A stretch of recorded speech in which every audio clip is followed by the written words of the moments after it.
The fires had not yet died when Admiral Cale Renner stepped onto the observation deck of the UES Perseverance and looked down at what remained of Thessaly Station. 14 hours ago, Thessaly had been a medical hub, the largest civilian trauma center beyond the orbit of Mars, 11,000 staff, 900 beds, a pediatric wing that handled birth defects caused by deep space radiation, a burn ward that took in casualties from mining accidents across 3 systems. Its hull had been painted white and stamped with the Crimson Cross of the Terran Medical Authority, visible from 200 kilometers in any direction, broadcast on every known frequency, registered with every spacefaring government in the local cluster. The cross itself measured 60 meters across. You could see it from orbit with the naked eye. Now it was a debris field. Pieces of hull plating, some still bearing fragments of that red cross, tumbled slowly through the void. Emergency beacons pulsed from wreckage pods that would never be recovered in time. The pediatric wing was gone, sheared clean where a kinetic round had punched through the station's midsection at close range. The round had been fired from a Drethari dreadnought sitting less than 800 meters off the station's port side. At that range, the gunner would have been able to read the word pediatrics stenciled on the hull panel before he pulled the trigger. Renner stood with his hands clasped behind his back and watched a section of hull plate drift past the viewport. On it, part of a word was still visible in block letters, PEDIA. The rest was slag. He did not speak. The bridge crew behind him did not speak. The only sound was the steady pulse of the damage assessment feed scrolling across the tactical display, cataloging the dead, the missing, the unrecoverable. The number kept climbing. It had started at 2,000 confirmed. By hour 8 it had passed 6,000. The final count would be much higher. Thessaly had no weapons. It had no armor plating. It had been designed to heal, not to survive what had been done to it. Rescue corvettes from the Perseverance's escort group were already threading through the debris field, their searchlights cutting through clouds of vaporized coolant and drifting insulation. Every few minutes, a crew reported finding another body. Most of them were in medical scrubs. Some of them were very small. "Admiral," Commander Vasik's voice came from behind him, flat and controlled. "Drethari hegemony has issued a public statement. They're calling it a territorial enforcement action. They say Thessaly was in disputed space." Renner did not turn around. Thessaly was 4 light minutes inside the Treaty of Corinth boundary. It was registered neutral ground under the Galactic Medical Compact. I signed the certification myself 3 years ago. "Yes, sir." They fired on a hospital. They knew what it was. They had the transponder codes. They had the 60-meter cross in their gun sights. "Yes, sir." Renner looked at the debris field for another 10 seconds. He counted the emergency beacons. 17.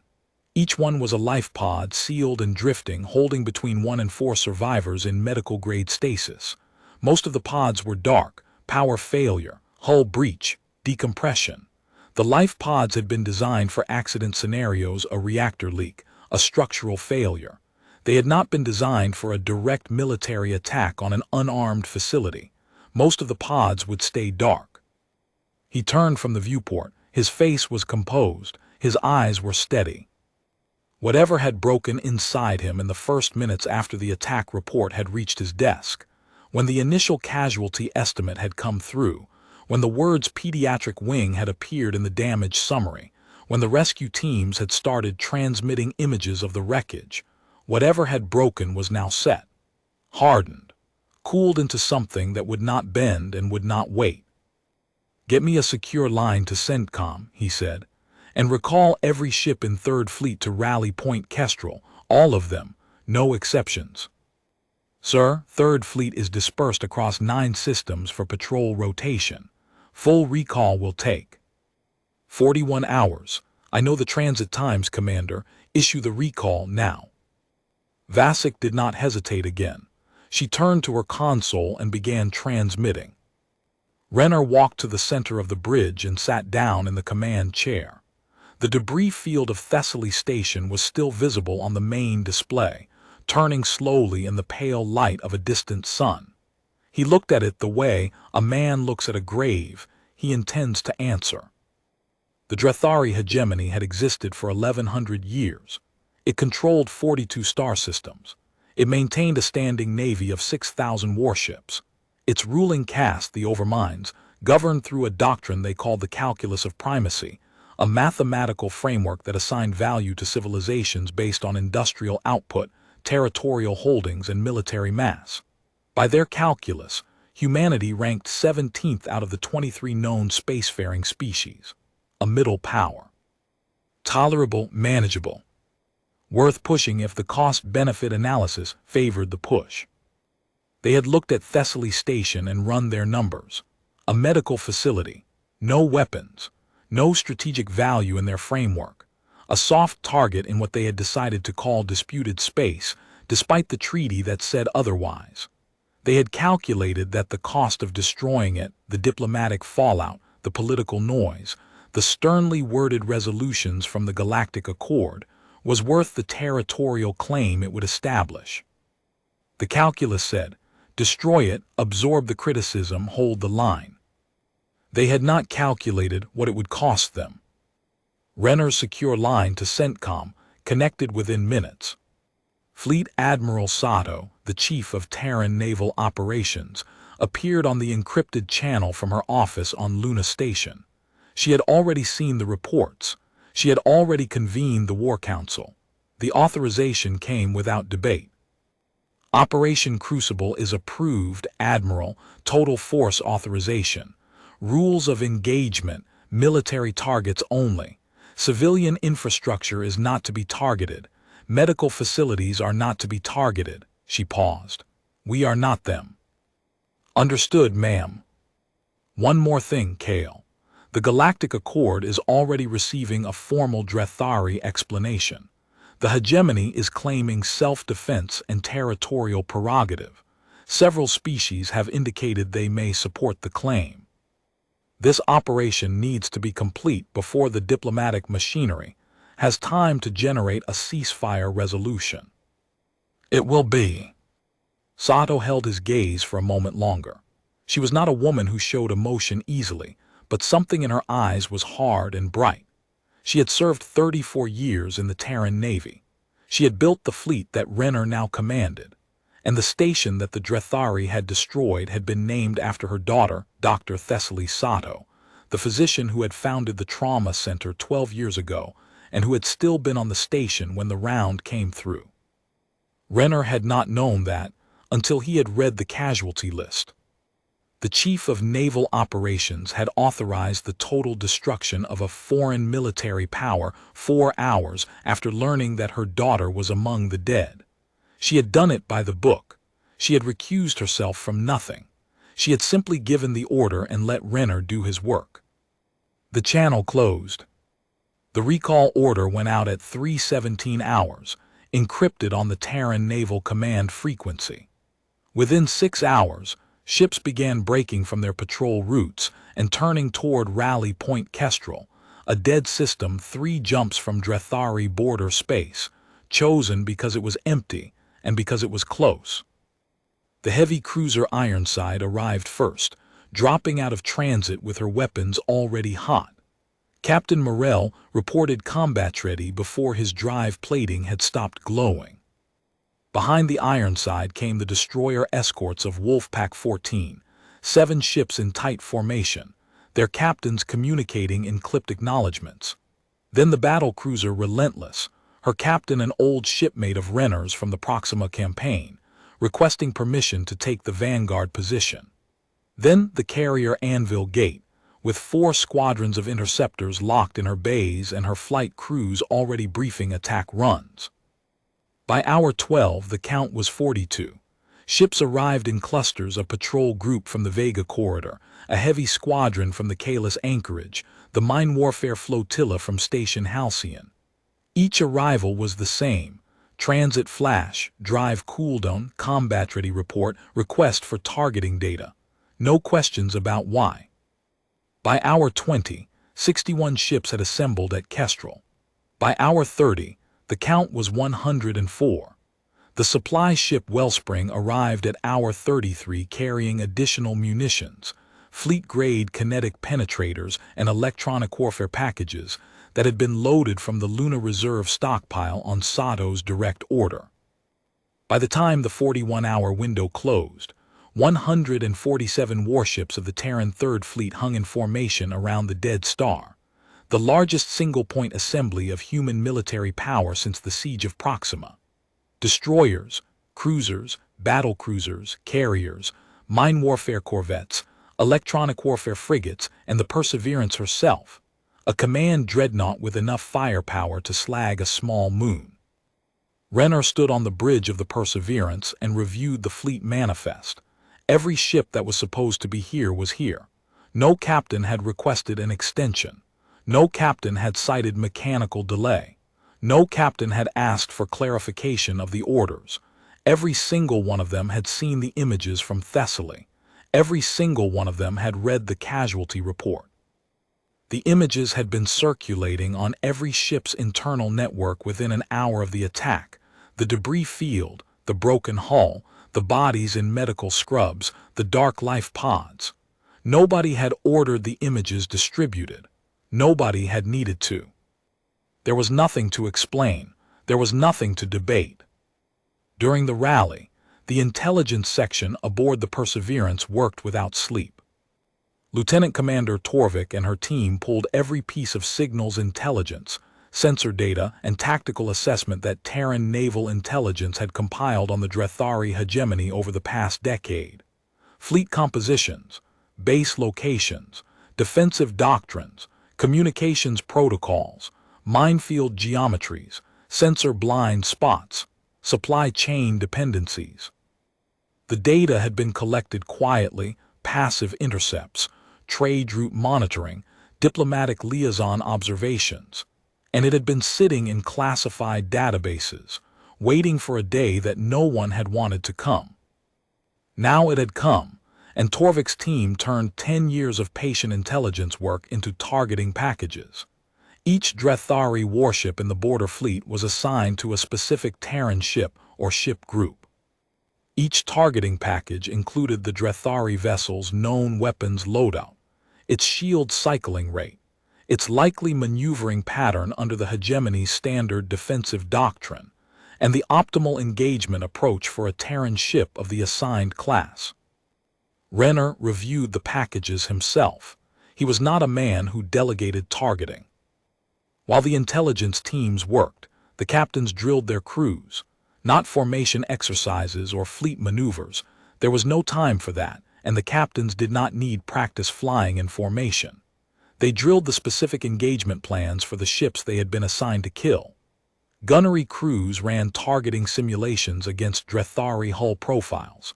Electronic warfare operators practiced jamming Drethari command and control frequencies. Damage control teams rehearsed rapid hull breach containment. Because the Drethari capital ships carried heavy kinetic weapons, and some of them would land. In the mess halls and ready rooms across the fleet, the images from Thessaly played on loop, not by Renner's order. The crews had found them on their own, and the crews had decided on their own that they needed to see them before the fighting started. The images were not graphic in the way of battlefield footage. They were worse than that. They showed a hospital that had been whole and was now debris. They showed a red cross that had been visible from orbit and was now scattered across 1,000 fragments of floating slag. They showed life pods that should have been lit and were dark. No one on any ship in Third Fleet needed to be told why they were at Kestrel. No one needed to be motivated. The motivation was on every screen. Renner called his senior captains to a fleet-wide briefing at hour 39. 41 faces on the tactical display, each one commanding a ship that could level a city. He briefed them on Operation Crucible in 12 minutes. The plan was not complex. It did not need to be. We will enter Drethari border space at 800 tomorrow. Our route is direct. No flanking maneuvers. No feints. They will see us coming. We will engage and destroy the Drethari border fleet. We will proceed to the Drethari military shipyard at Korvan and destroy it. We will proceed to the Drethari naval staging base at Tesseract and destroy it. We will proceed to the Drethari home system of Dreth Prime and deliver terms. He paused, his captains waited. The terms are unconditional surrender, immediate dissolution of the overmined ruling council, and the surrender of every commanding officer involved in the Thessaly attack for trial under Terran military law. If the terms are refused, we will reduce every military installation in the Dreth Prime system to debris. Questions. Captain Morel of the Ironside spoke first. Rules of engagement for civilian shipping, Admiral. Any vessel that powers weapons is a target. Any vessel that does not is not. We are fighting their military, not their people. Any captain who fires on a civilian vessel will answer to me personally. No more questions. The briefing ended. At 600 the next morning, Renner opened a fleet-wide channel. His voice was even, unhurried, the tone of a man reading coordinates, not delivering a speech. This is Admiral Renner. 49 hours ago, the Drethari hegemony destroyed Thessaly Station. The station was a registered medical facility operating under the Galactic Medical Compact. It was unarmed. It was clearly marked. Its 60-meter medical cross was visible from orbit. It was staffed by 11,000 medical personnel and support crew. The Drethari fired on it at close range with full knowledge of what it was. Current confirmed dead, 8,412. Estimated final count, above 10,000. The Drethari have issued no apology. They have offered no reparation. They have characterized the attack as a territorial enforcement action.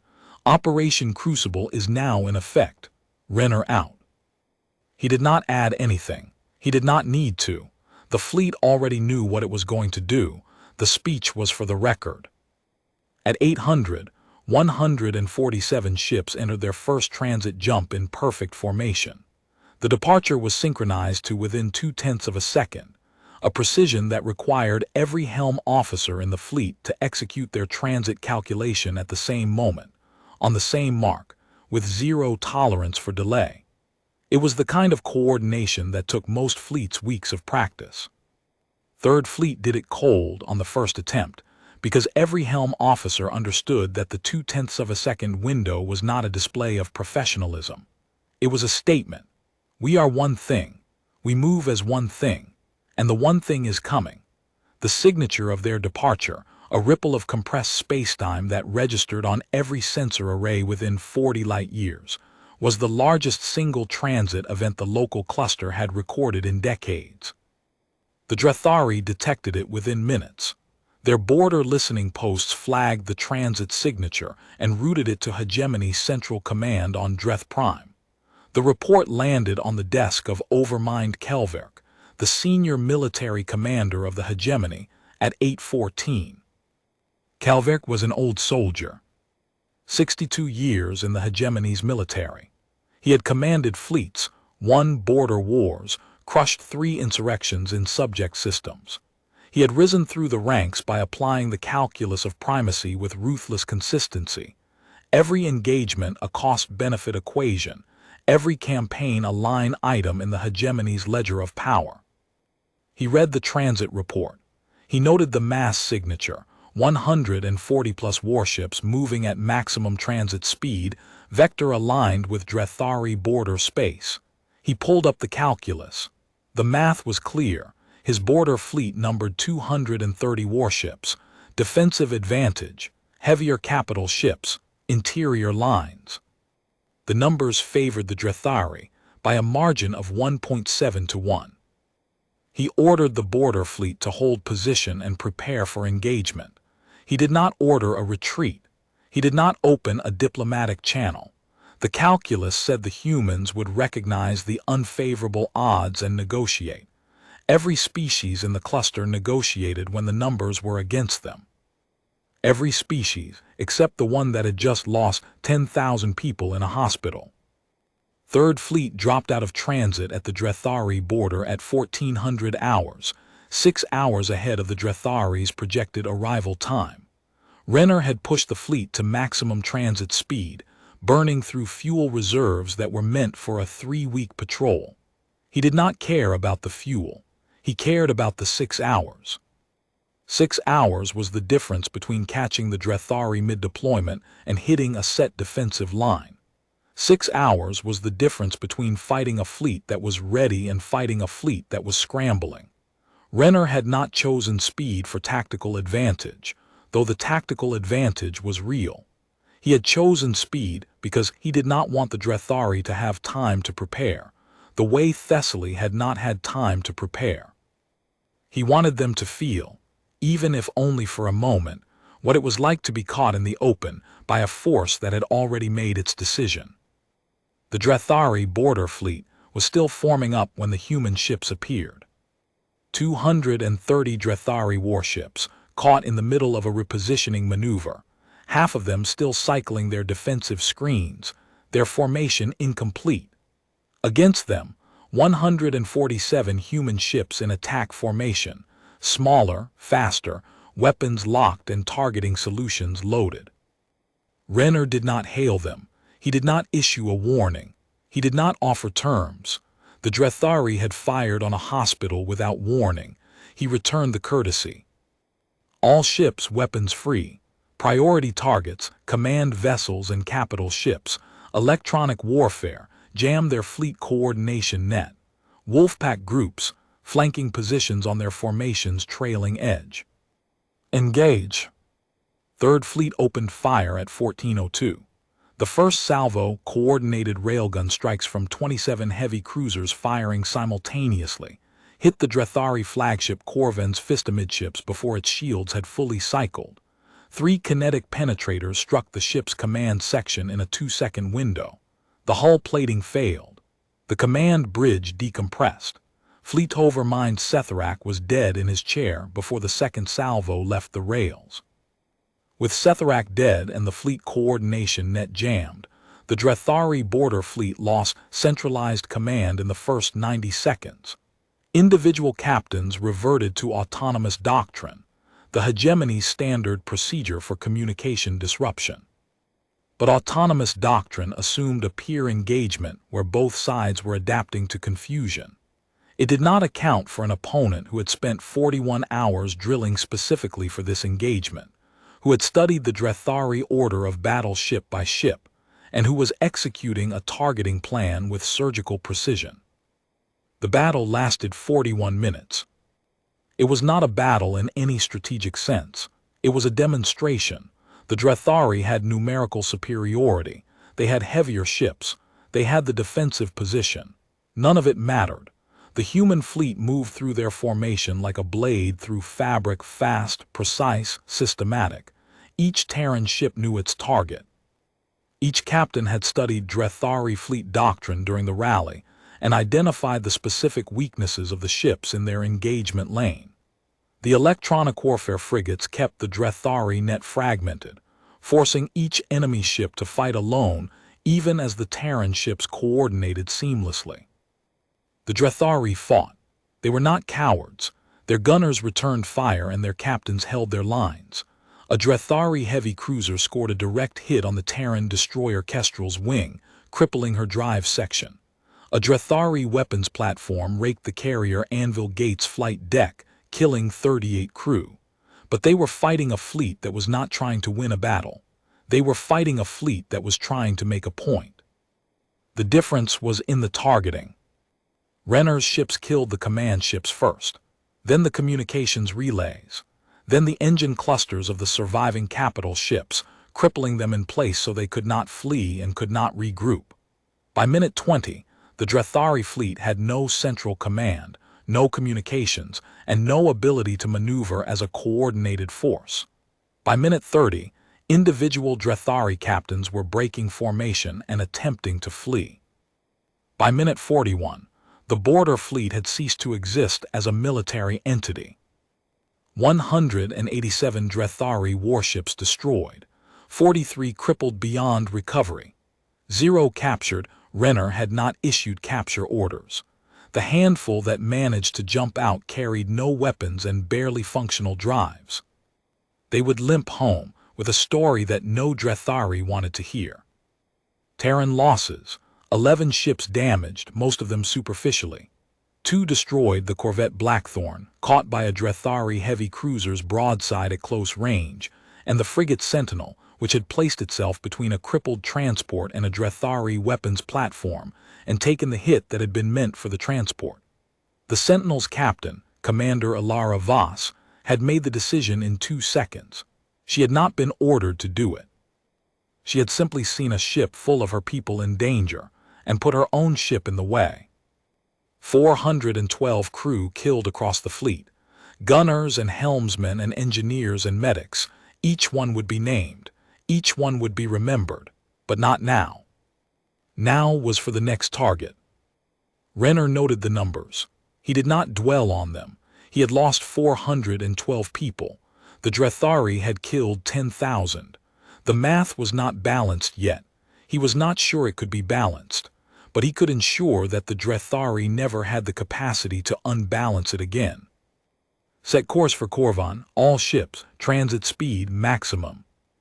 Third Fleet did not pause at the border.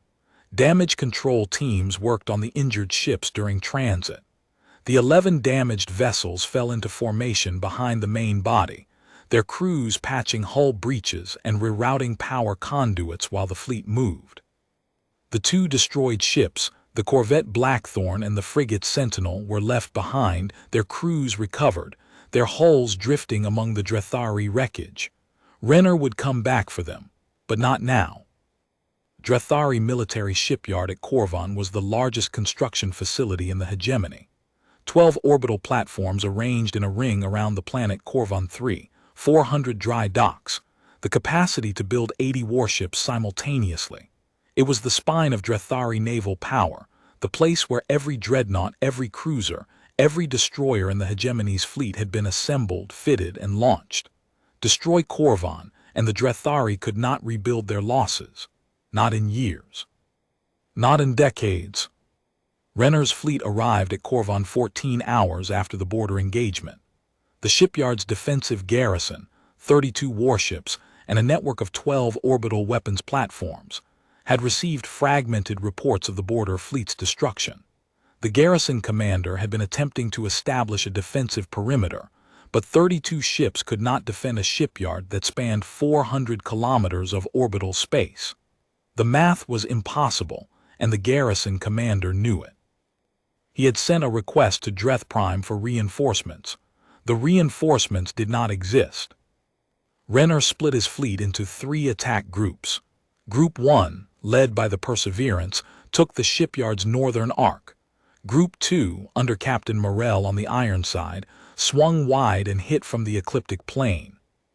Group 3, the carrier group under the Anvil Gate, launched interceptor squadrons to suppress the orbital weapons platforms, while the heavy ships engaged the garrison. The garrison was overwhelmed in 19 minutes. 7 of the 32 Drethari warships surrendered. Renner accepted the surrenders, disarmed the ships, and directed them to move to the far side of the planet. The rest were destroyed. The weapons platforms lasted another 7 minutes after that, 12 automated gun stations, each one hammered into silence by focused railgun fire from cruiser groups that had nothing left to shoot at. Then the fleet turned its guns on the shipyard itself. Renner watched from the bridge as the first dry dock came apart under sustained railgun fire. The structure, a lattice of construction gantries and power conduits the size of a small city, buckled, twisted, and broke. Inside it, the half-built skeleton of a Drethari dreadnought tumbled free, unfinished and already dying. Its hull was 30% complete. It would never be finished now. A second dry dock followed. A third. The destruction was methodical, systematic. Each attack group worked through its assigned section of the yard, platform by platform, dock by dock. The ships did not rush. They did not fire wildly. Each target was engaged, confirmed, destroyed, and checked off the list before the guns shifted to the next. It was not rage. It was procedure. Admiral, Vasik's voice was quiet. We're receiving a transmission from the Korvan station commander. He's requesting a ceasefire to evacuate civilian workers from the yard. Renner's jaw tightened. Civilian workers. The word civilian settled in his chest like a stone. Thessaly Station had been nothing but civilians. Doctors, nurses, technicians, patients, children in the pediatric wing. The Drethari had not offered them an evacuation window. The Drethari had not offered them anything but a kinetic round through the midsection. How many civilian workers on the yard? Approximately 40,000, sir. Shipfitters, welders, systems technicians. Their families are on the planet's surface. He was quiet for 5 seconds. The bridge waited. Then, grant a 4-hour evacuation window. All civilian transports are to proceed to the far side of the planet and hold there. Any vessel that powers weapons will be destroyed. Resume bombardment at the end of the window. No extensions. Yes, sir. Vasek relayed the order. The ceasefire took effect. Across the dying shipyard, hatches opened and transports launched, boxy cargo haulers and personnel shuttles, packed with Drethari workers fleeing toward the planetary shadow. Some of them were damaged. Some of them trailed vapor from leaking seals. Not one of them powered a weapon. Not one of them was fired upon. 4 hours. Renner spent them on the bridge reviewing intelligence reports on Tesseract and Dreth Prime. He ate a meal at his station, field rations, eaten without tasting them. He reviewed the fleet's ammunition expenditure. Down to 74%. Acceptable. He reviewed the fuel state. Tighter than he would have liked, but sufficient for 2 more major engagements, and the transit home if they were efficient. At the end of the 4 hours, the shipyard civilian sections were empty. The transports had cleared the engagement zone. Renner gave the order and the bombardment resumed. By the end of the day, the Korvan shipyard existed only as an expanding cloud of debris in low orbit around a planet that could no longer build a warship. 12 platforms, 400 dry docks, 80 partially completed warships, all of it reduced to scrap metal and thermal signatures. From Korvan, the fleet jumped to Tesseract. The Drethari naval staging base at Tesseract was the hegemony's forward deployment hub, the place where their combat fleets refueled, rearmed, and staged for operations. It was built into the surface and low orbit of a barren moon orbiting a gas giant, and it was defended by 60 warships and a minefield that had taken the Drethari 40 years to lay. 3 concentric rings of proximity-fused mines, each ring containing thousands of devices, each device carrying enough explosive yield to gut a cruiser. The minefield was the Drethari's pride. No fleet had ever breached it. No fleet had ever tried. Renner's mine warfare specialists, the corvettes and sweeper drones from the Halcyon flotilla, had spent the transit from Korvan analyzing the minefield's pattern using intelligence data that Terran Signal's ships had been quietly collecting for 7 years. Passive sensor logs, gravimetric surveys, pattern recognition algorithms that had mapped the field's geometry from transit traffic disruptions alone. The Drethari did not know that the humans had been watching their minefield. They did not know that every mine's approximate position had been cataloged, verified, and entered into a targeting database. The countermine drones went in first. Small, fast, expendable, each one carrying a focused electromagnetic pulse that could detonate a mine at range without triggering the proximity fuse. They cleared 3 corridors through the field in under 2 hours, detonating mines in controlled sequences that lit up the void like a string of pale stars. Each detonation was a flash and then nothing. A mine that had been designed to kill a cruiser, neutralized by a drone the size of a cargo container. The Drethari watched from behind their minefield as 40 years of work was dismantled in 118 minutes by an opponent who had mapped every mine's position without ever setting foot in the system.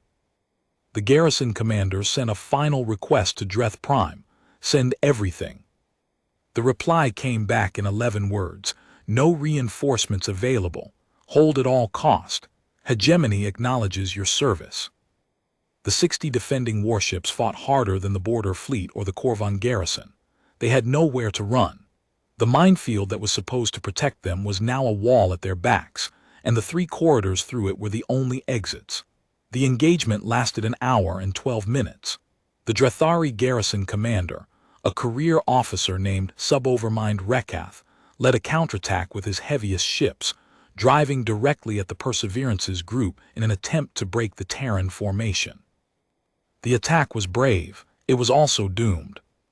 The Perseverance's escort group absorbed the charge, held and counterattacked, with a concentration of fire that crippled Rekath's flagship in under a minute. At the end of the hour, 47 Drethari warships were destroyed, 9 were crippled, and 4 had surrendered, the first Drethari surrenders in the hegemony's recorded military history. The concept of surrender did not exist in the calculus of primacy. It was not a variable their framework recognized. Renner accepted the surrenders. He disarmed the ships, transferred their crews to the crippled vessels, and left them drifting. Then he destroyed the staging base, every fuel depot, every weapons magazine, every communications relay, every repair facility, every barracks complex. The base had been built into the surface of a barren moon, and when the bombardment was finished, the moon's face was cratered and dark, its infrastructure reduced to rubble and slag. Where there had been a military installation capable of servicing 300 warships simultaneously, there was now a landscape of impact craters and twisted metal cooling in the vacuum. 3 targets down, 1 remaining. Behind them, a trail of wreckage that stretched across 3 star systems, a border fleet in pieces, a shipyard in orbit as scrap, a staging base pounded flat. The Drethari hegemony's ability to wage war beyond its home system had been dismantled in 72 hours. What remained was the home system itself, and the question of whether the Overmind Council would accept what had already happened or force the fleet to finish the lesson. Renner already knew the answer. The calculus of primacy did not allow for surrender. The Overminds would calculate their remaining forces, assess the odds, and conclude that they could still extract concessions through negotiation or attrition. They would try to talk. They would try to bargain. They would try to trade territorial adjustments and diplomatic language for the survival of their government. They would assume that the human admiral, having made his point, would accept a compromise. They did not know Renner. They did not know that the word PEDIA, half melted on a piece of floating slag, had removed the possibility of compromise from his vocabulary. The transit to Dreth Prime took 18 hours. Renner spent the first 4 reviewing the fleet's status with his senior staff. Ammunition reserves were at 61%. Fuel was sufficient for 1 more major engagement and the return transit with a thin margin. Crew fatigue was a factor. They had been at combat readiness for 3 consecutive days with brief rest rotations, but morale was not a problem. Morale was absolute. The crews had seen the Thessaly images. They had fought 3 engagements in 3 days. They knew where they were going and they knew why. Renner dismissed his staff and spent the next 2 hours in his quarters. He sat at his desk and opened the casualty file from Thessaly 1 more time. The names scrolled past on his screen. Doctors, nurses, technicians, physical therapists, chaplains, patients, children, 37 children in the pediatric wing, none of them older than 6. He read the names the way a man reads a debt ledger. Each name was a line item.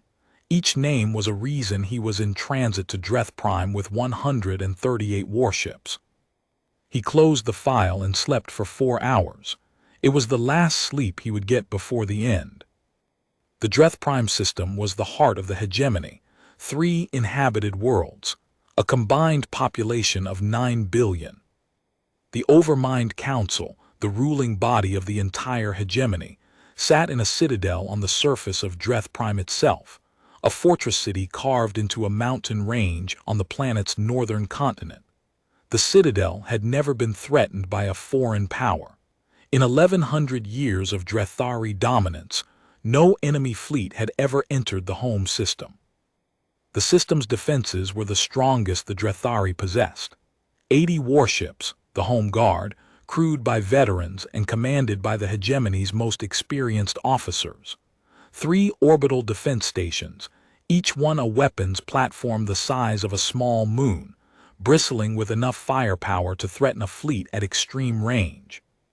A planetary shield grid, a network of ground-based generators that projected a defensive barrier around the entire planet, capable of absorbing sustained orbital bombardment. Renner's fleet dropped out of transit at the edge of the system and held position. For the first time since leaving Kestrel, the admiral opened a communication channel to the enemy. His face appeared on screens across the Dreth Prime system, in the Citadel, on the bridges of the Home Guard fleet, on public broadcasts that the hegemony's communications network carried to 9 billion citizens. His voice was the same even, unhurried tone he had used in every order since the campaign began. This is Admiral Kale Renner, Terran Naval Command, to the Overmind Council of the Drethari hegemony. Your border fleet has been destroyed. Your shipyard at Korvan has been destroyed. Your staging base at Tesseract has been destroyed. I am now in your home system with 138 warships. Your calculus of primacy assessed humanity as a middle power, 17th on your list. I am here to correct that assessment. He let the silence carry, then he continued. You will surrender unconditionally. You will dissolve the Overmind Council. You will surrender every commanding officer involved in the attack on Thessaly Station, including Overmind Kelverk, for trial under Terran military law. You have 6 hours to comply. If you do not comply, I will destroy every military installation in this system. I will destroy your orbital defense stations. I will destroy your remaining warships. I will reduce your military capacity to 0. There will be no second message. There will be no negotiation. Renner out. He closed the channel. 6 hours. He had chosen the number deliberately. It was the same number of hours the survivors of Thessaly Station had spent in their life pods before the first rescue ships arrived.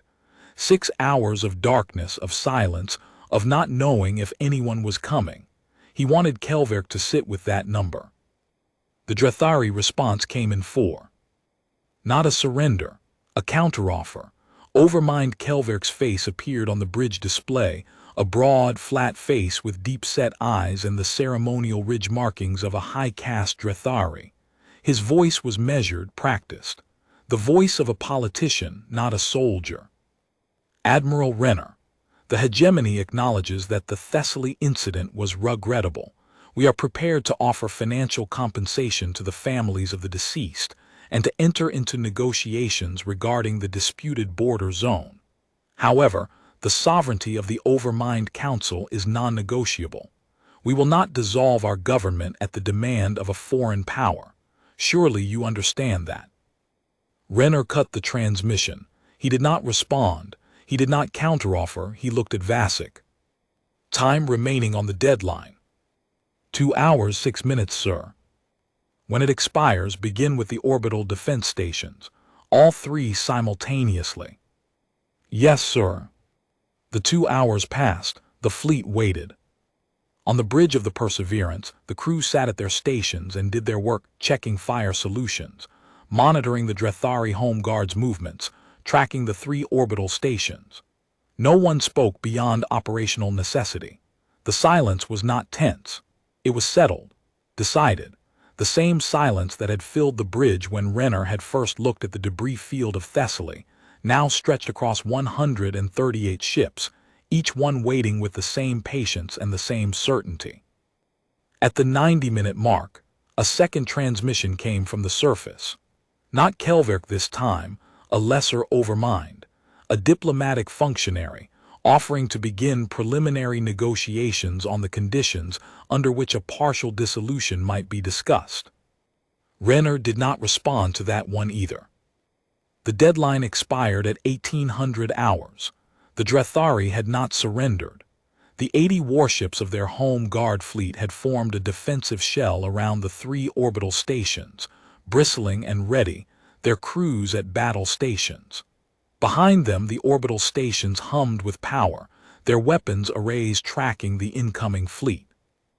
Renner did not speak again. He simply nodded. Vasek relayed the order.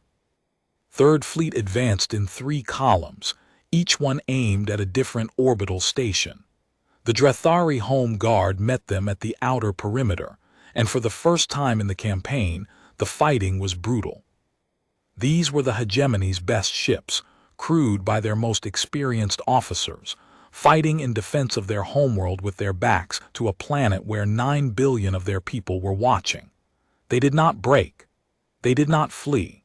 They fought with the desperate precision of beings who understood that this was the end of everything their civilization had built for 11 centuries. The engagement lasted 2 hours and 40 minutes. It was the longest and bloodiest action of the campaign. The Drethari Home Guard sold every ship at cost. Their dreadnought Primacy's Edge absorbed 17 direct hits before its reactor failed, and it broke apart, its crew fighting from auxiliary stations until the hull decompressed around them. The heavy cruiser Kelvar's Doctrine rammed the Terran destroyer group on the northern flank, crippling 2 ships before being torn apart by concentrated fire. 23 Terran ships were destroyed, over 2,000 Terran crew killed. 61 Drethari ships were destroyed. The remaining 19 were crippled or had expended their ammunition. Renner felt every loss, 23 ships, 2,000 names he would have to read, but he did not stop. Stopping meant the campaign was incomplete. Stopping meant the Drethari retained the capacity to rebuild, rearm, and do what they had done to Thessaly to someone else, somewhere else, some other day. The math did not allow stopping. And then the orbital stations were exposed. The 3 defense platforms were massive, each one a fortress in space, bristling with weapons that could threaten a fleet at range. But they were stations. They could not maneuver. They could not run. They could only fire and absorb. Renner's remaining 115 ships surrounded them and began a systematic bombardment. The stations fought back. Their weapons were powerful and their shielding was heavy. But 115 ships firing continuously is a weight that no fixed position can sustain indefinitely. The first station's shields failed at minute 52.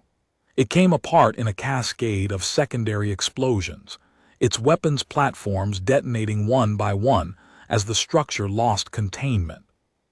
Fragments of the station spun outward in a slow, silent bloom of fire and metal. The second station lasted until minute 71. The third held until minute 88. Its crew fighting to the end, before a concentrated volley from the Perseverance and her escort group punched through the shield generators, and the station's main reactor went critical. The detonation was visible from the surface of Dreth Prime, a new star in the daylight sky, burning for 30 seconds before fading to nothing. 9 billion Drethari looked up at that light and understood, in a way that no political broadcast or official statement could convey, that the hegemony they had known was over. On the bridge of the Perseverance, Renner watched the third station's reactor bloom and fade. His hands were steady on the arms of his chair. His face showed nothing. Vasek reported the station destroyed and began updating the tactical plot. The bridge crew logged the engagement data. Around them, the fleet regrouped, taking stock of damage, redistributing ammunition from ships with surplus to ships that were running low. The machinery of war doing its quiet work. When the third station died, the Dreth Prime system had no orbital defenses. No fleet. No shipyard. No staging base. Nothing between the planet's surface and the guns of 115 human warships but a planetary shield grid and the pride of the Overmind Council. Renner opened the channel one final time. Overmind Kelverk, your orbital defenses are destroyed. Your fleet is destroyed. Your shipyards and staging bases no longer exist. You have no navy. You have no ability to project force beyond your own atmosphere. I am offering you terms one final time. Unconditional surrender. Dissolution of the Overmind Council. Surrender of all officers involved in the Thessaly attack. You have 1 hour. He closed the channel. The hour began. On the bridge, the crew waited. Some of them looked at the main display, where Dreth Prime hung in the viewport, a blue-green world with white cloud bands, not unlike Earth. Some of them looked at their consoles. Some of them looked at nothing. The only sound was the low hum of the Perseverance's reactor and the occasional click of a console key. Renner sat in his chair and looked at the planet. He thought about Thessaly. He thought about the word PEDIA on a piece of slag.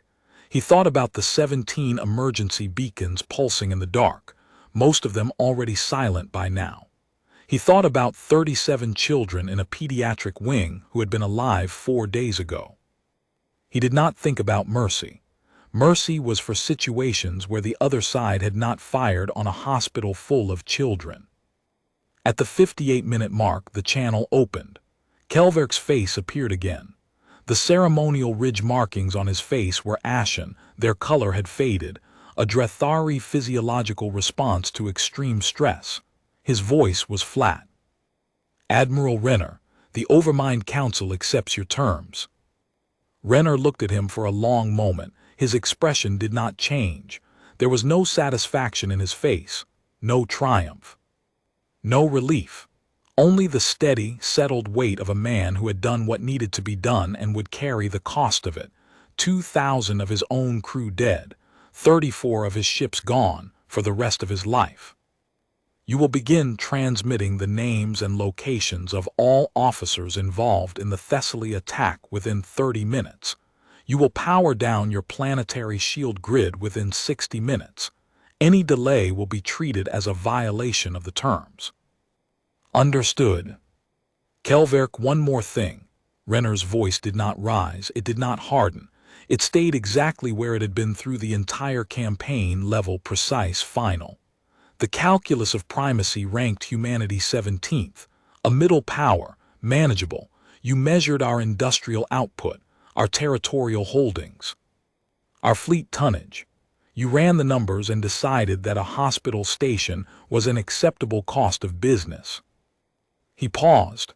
You did not measure what we do when someone kills our people in a place of healing. Now you have the data. Update your calculus. The channel closed. On the bridge, no one moved for a moment. Then Vasek exhaled, the first uncontrolled breath she had taken in 4 days, and began transmitting the disarmament protocols. Across the fleet, the news spread in silence. No cheering, no celebration. The crew of the Perseverance heard the surrender and went back to their stations. The crews of the other 114 ships did the same. There was nothing to celebrate. They had done what they had come to do. The people they had come to do it for were still dead. The surrender was completed over 72 hours. The Overmind Council dissolved itself in a ceremony broadcast to 9 billion Drethari citizens. Kelverk and 14 other senior officers were transferred to Terran custody aboard the Perseverance. Terran Marines landed on Dreth Prime, not to occupy, but to oversee the disarmament of the planet's remaining military installations. The planetary shield grid powered down. Weapons depots were opened and inventoried. Military communications networks were dismantled. Renner remained in orbit for the full 72 hours, overseeing the process from the bridge. He watched the feeds as Terran Marines, professional, restrained, armed but not threatening, moved through Drethari military installations and collected weapons, communication equipment and targeting databases. He watched as the officers responsible for the Thessaly attack were identified, located, and escorted into custody. 15 names on the list. 15 officers who had been in the chain of command that had authorized, planned, and executed the destruction of a hospital station. Each one was brought aboard a Terran transport in restraints, processed, and secured for the transit to Earth, where they would stand trial. One of the 15 was the gunnery officer who had pulled the trigger, the one who had sat at his console on the Drethari dreadnought and aimed at a white hull with a red cross and fired.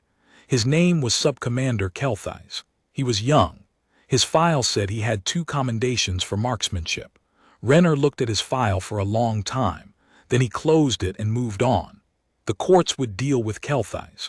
Renner's work was the fleet. He did not go to the surface. He did not meet Kelverk face to face beyond the initial surrender. The personal dimension was irrelevant. This was not about Kelverk. It was not about Renner. It was about a hospital station with a red cross on its hull and 11,000 people inside it who had been alive 5 days ago. It was about a debt that had been incurred when a gunner looked at a red cross through a targeting scope and decided to pull the trigger. And it was about the answer to a question that the Drethari had never thought to ask before they destroyed Thessaly. What happens when the species you ranked 17th decides that your calculus missed a variable? The answer had taken 4 days and covered 5 star systems. It had cost the Drethari everything they had built for 11 centuries. It had cost Renner 2,641 of his own people and 34 of his ships. Neither cost could be undone. Neither cost could be traded for the other. They simply were 2 columns in a ledger that would never balance, because the original entry, 10,163 dead in a hospital station, was a debt that no amount of military destruction could fully repay. But the Drethari would never create another entry. That much was certain. On the 3rd day, Vasek brought him the final numbers.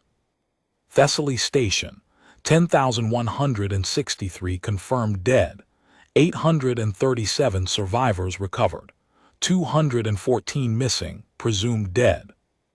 Operation Crucible, 2,641 Terran personnel killed in action, 34 ships destroyed or written off, 11 ships requiring yard-level repair. Drethari military assets destroyed, 295 warships, 3 orbital defense stations, 1 shipyard complex, 1 staging base. Renner read the numbers. He set the datapad down on the arm of his chair. He looked at the viewport where Dreth Prime turned slowly below. 2,641 of his people dead. Each one a name he would read. Each one a letter he would write. Each one a family that would receive a folded flag and a citation that said their son or daughter or husband or wife had died to answer a wrong that should never have been committed in the first place. The cost of answering the Drethari had not been free. He would not pretend it had been. He would never pretend it had been. But the Drethari hegemony, 1,100 years old, 42 star systems, 6,000 warships, had ceased to exist as a military power in 4 days. Its navy was gone. Its shipyards were rubble. Its government had dissolved. Its surviving population would spend a generation rebuilding under terms dictated by a species they had ranked 17th on their chart. Renner stood. The Perseverance was beginning its transit burn, turning away from Dreth Prime, pointing its bow back toward human space. Behind her, the rest of Third Fleet was forming up for the long journey home. Below them, the planet turned, unchanged in its geography, utterly changed in everything else. The fleet jumped. The stars stretched and vanished, replaced by the gray silence of transit space. On 115 bridges, crews began the work of standing down from combat readiness, securing weapons, cycling down targeting systems, beginning the slow process of becoming something other than a weapon again. Renner sat at his desk and opened the casualty roster for the campaign, 2,641 names. He began reading them. He did not skip any. He did not rush. Each name was someone who had followed his recall order, arrived at Kestrel with weapons hot, and fought through 4 days of combat because a hospital had been destroyed and the answer could not wait. Commander Ilara Voss of the Sentinel, who had put her ship between a crippled transport and a killing blow. Petty Officer Yusuf Haddad, a damage control specialist on the cruiser Starward, who had sealed a hull breach with his body and held it until the emergency bulkhead closed. Lieutenant Kenji Mori, a targeting officer on the Anvil Gate, who had stayed at his console and kept feeding targeting solutions to the fleet while his section decompressed around him. His last transmission a set of coordinates, not a farewell. Each name was a person who had understood the cost of what they were doing and had decided that the cost was acceptable, because the alternative, allowing the Drethari to fire on hospitals without consequence, was not. The galaxy took note of what had happened. Not of the fleet's firepower, fleets could be matched. Not of Renner's tactics, tactics could be studied. They took note of the speed, the silence, the absolute mechanical certainty with which a species ranked 17th on someone's spreadsheet had erased the military existence of a civilization that had ranked them. No speeches broadcast for political consumption. No posturing at the Galactic Accord. No negotiations drawn out over months while diplomats argued about jurisdiction. Just a recall order, a rally point, and 4 days of methodical, systematic, total response. Species that had been considering territorial adjustments near human space quietly shelved their plans. The Voreth Confederacy, which had been massing ships along the Treaty of Bremen Line for 6 months, withdrew them in a single night without explanation. The Kelon Empire, which had been making claims on 3 human colony worlds through the Galactic Accord's arbitration system, dropped all 3 claims simultaneously. The Tesserae merchant guilds, which had been lobbying to reclassify human medical stations as military assets, a legal argument that would have stripped them of protected status, abandoned the effort and issued a statement reaffirming the sanctity of the Galactic Medical Compact. Species that had been ignoring the compact renewed their signatures. 3 species that had never signed it signed for the first time. No one discussed what had prompted the sudden change. No one needed to. The debris fields at 5 locations across Drethari space spoke for themselves. 8 months later, at the memorial dedication for Thessaly Station, a new station built on the same coordinates, white hull, red cross, larger than the original, Admiral Renner attended the ceremony. He stood in the back in dress uniform and listened as every name was read aloud. All 10,163 of them. It took 4 hours. When it was over, a reporter approached him. "Admiral, what would you say to the galaxy about what happened here?" He looked at her. His face was the same face it had been on the bridge of the Perseverance, composed, steady, carrying a weight that would never fully lift. "Nothing," he said. The debris spoke clearly enough. He walked away. Behind him, the new Thessaly station turned slowly in the light of the same distant sun, its red cross bright against the white hull, its wards already filling with patients, its beacon broadcasting on every frequency. No one would fire on it. Everyone knew why.